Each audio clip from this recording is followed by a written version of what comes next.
Hello guys, welcome to my new mini blog. তো আজকে আমরা চলে গেছিলাম উল্টো রথ উপলক্ষে বিষ্ণুপুরে রথের মেলা দেখতে।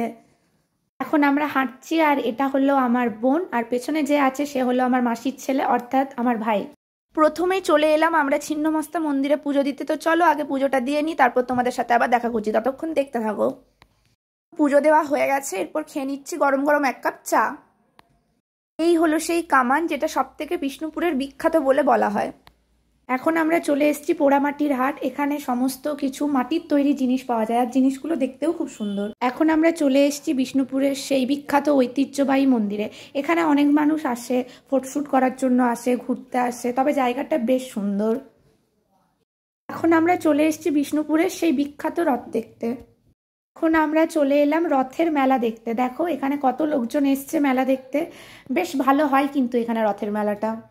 রথ মানেই তো পাঁপড় ভাজা আর জিলিপি খাওয়া। এখন এরপর আমরা ট্রেনে করে বাড়ি চলে যাচ্ছি। তো আজকের ব্লগটা এত দূর অবধি। Tata guys.